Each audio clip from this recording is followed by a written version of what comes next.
बढ़ेंगे अगली खबर की ओर। 2 दिन से महाराष्ट्र में चल रहे राजनीतिक संकट के बीच मुख्यमंत्री उद्धव ठाकरे ने बुधवार रात को सीएम आवास वर्षा खाली कर दिया है। वहीं पत्नी और दोनों बेटों के साथ वो अपने पैतृक घर मातोश्री लौट गए हैं। उद्धव ठाकरे अपना सामान भी समेट कर ले आए। वहीं उद्धव ठाकरे के समर्थन में हजारों की संख्या में शिव सैनिक मातोश्री के बाहर जुटे थे।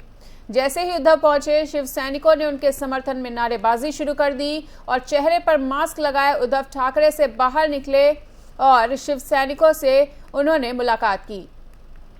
कुछ देर तक वो अपने समर्थकों की भीड़ के पास मौजूद रहे और फिर कार में बैठकर घर के अंदर चले गए।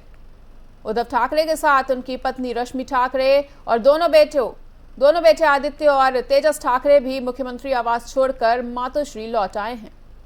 आदित्य ठाकरे मातोश्री के बाहर जुटे समर्थकों से मिलने के लिए कार से बाहर आए थे और उन्होंने विक्ट्री का साइन दिखाया था और लोगों का अभिवादन भी किया।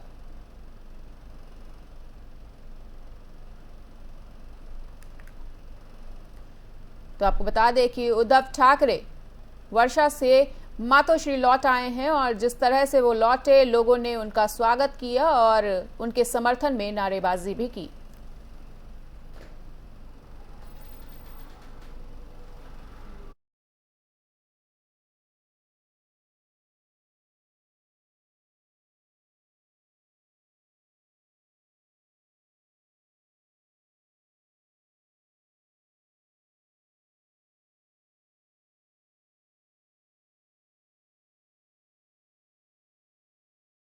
जैसा कि उद्धव ठाकरे मातोश्री लौट आए हैं, वहीं महाराष्ट्र में उद्धव सरकार की मुश्किलें और भी ज्यादा बढ़ती हुई नजर आ रही हैं।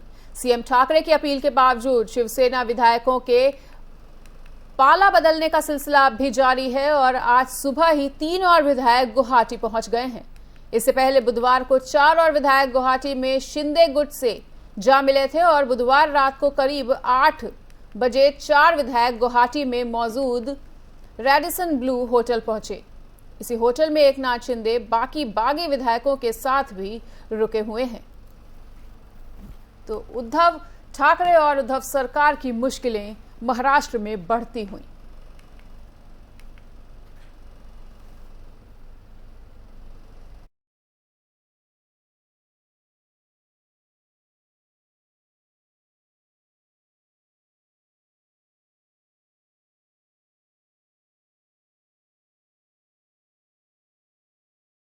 महाराष्ट्र में जारी सियासी संकट के बीच सीएम उद्धव ठाकरे महाराष्ट्र की जनता को संबोधित कर रहे थे। वहीं फेसबुक लाइव पर उद्धव ठाकरे ने कहा कि लोग विश्लेषण कर रहे थे कि मेरा चेहरा गिरा हुआ है, ये कोरोना की वजह से है और कुछ नहीं। लंबे अरसे बाद मैं आप लोगों के सामने आया हूं और बोलने के लिए मेरे पास बहुत कुछ है। मेरे पास प्रशासन का अनुभव नहीं था। कोरोना जैसी चुनौती सामने आई और कोरोना से कैसे बचना है, उस वक्त जो सर्वे हो रहे थे वो टॉप 5 मुख्यमंत्रियों में महाराष्ट्र के मुख्यमंत्री का नाम उनमें शामिल था। उन्होंने कहा कि पिछले 3 से 4 महीनों से किसी से मिलना संभव नहीं हो पाया था और मैंने अभी हाल ही में लोगों से मिलना शुरू किया है। सेना और हिंदुत्व हमेशा बरकरार है और शिवसेना को हिंदुत्व से अलग नहीं किया जा सकता है। हिंदुत्व को शिवसेना से अलग नहीं किया जा सकता, ऐसा कहना है उद्धव ठाकरे का। वहीं शिवसेना कौन चला रहा है, मुख्यमंत्री मिलते क्यों नहीं? मैं खुद नहीं मिल रहा था क्योंकि मेरी सर्जरी हुई है। मैं जब नहीं मिल रहा था तब भी काम तो हो ही रहे थे। उन्होंने कहा कि मैं मुख्यमंत्री पद से इस्तीफा देने को तैयार हूं, लेकिन आप मेरे सामने आके बोलिए सब कुछ। एकनाथ को सूरत जाकर बात करने की क्या जरूरत थी? कुछ लोग ये कह रहे हैं कि ये बाल ठाकरे की शिवसेना नहीं है। बाल ठाकरे के गुजर जाने के बाद 2014 में हम अकेले लड़े थे। मैं पिछले 2.5 साल से सीएम हूं और जितने भी नेता चुने गए हैं वो सब बाल ठाकरे की शिवसेना पार्टी से ही हैं। आपको बता दें कि कुछ विधायक यहां नहीं हैं और ऐसा कहना है उद्धव ठाकरे का, और उनका यह भी कहना है कि कुछ लोग उन्हें फोन कर रहे हैं कि वो लौटना चाहते हैं और कुछ को अलग अलग जगहों पर ले जाया गया है। एमएलसी चुनाव के बाद उद्धव ठाकरे ने उनसे पूछा और देखा कि हमारे विधायक कहां हैं। आगे उन्होंने कहा कि मैंने हमेशा अपनी जिम्मेदारियों को निभाया है और मैं सीएम पद छोड़ने के लिए भी तैयार हूं, लेकिन मेरे बाद कोई शिवसैनिक ही सीएम बनेगा तो मुझे खुशी होगी। एक बार आए और वहां से फोन कीजिए कि मेरा फेसबुक देखा है और पद आते जाते रहेंगे।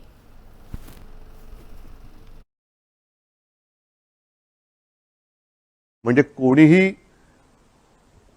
तोंड देऊ शकलेलं नव्हतं किंवा ज्यांच्या अनुभवाला हा कोविड आला नव्हता अशा प्रशासन माहिती नसलेल्या माणसाच्या वाटेला पहिल्या 2-3 महिन्यातच कोविड आला। मला जे काही करायचं ते मी प्रामाणिकपणाने त्याही वेळेला केलं।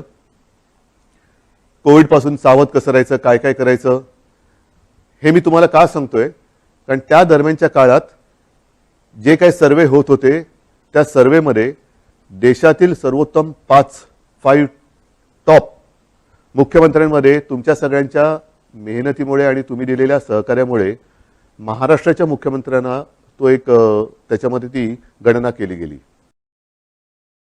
तो अभी आपने देखा कि किस तरह से उद्धव ठाकरे इमोशनल होते हुए नजर आ रहे थे। वहीं महाराष्ट्र में सियासी उथल पुथल जारी है और शिवसेना में लड़ाई बढ़ चुकी है। अब पार्टी की स्थिति उद्धव की शिवसेना बनाम एकनाथ शिंदे की शिवसेना हो गई है और एकनाथ शिंदे ने चीफ व्हिप के तौर पर भरत गोगावले की नियुक्ति की है।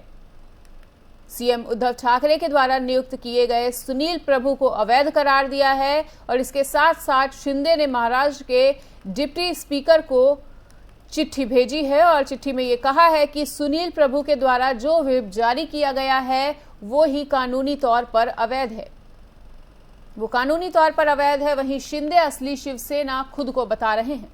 34 शिवसेना विधायकों ने एकनाथ शिंदे के नेतृत्व में प्रस्ताव पर हस्ताक्षर किए हैं और एकनाथ शिंदे ने ट्वीट कर कहा है कि शिवसेना विधायक भरत गोगावले को शिवसेना विधानमंडल का मुख्य प्रतिनिधि नियुक्त किया गया है। कारण यह है कि सुनील प्रभु द्वारा विधायकों की आज की बैठक के संबंध में जारी आदेश कानूनी रूप से अमान्य है। और आपको बता दें कि आज महाराष्ट्र कैबिनेट की बैठक हुई। जैसा कि आपको बता दें कि कल महाराष्ट्र कैबिनेट की बैठक भी हुई थी और सीएम उद्धव ठाकरे बैठक में वर्चुअली तौर पर मौजूद थे। कैबिनेट बैठक खत्म होने के बाद शिवसेना ने अपने सभी विधायकों को व्हिप जारी किया है। वहीं सभी को शाम 5 बजे उद्धव ठाकरे के आधिकारिक आवास वर्षा पर पहुंचने का आदेश भी दिया गया था। साथ ही कहा गया है कि अगर कोई विधायक नहीं पहुंचता है तो उस पर कार्रवाई की जाएगी। इस बैठक में जो भी विधायक शामिल नहीं होंगे उनकी सदस्यता भी रद्द की जा सकती है।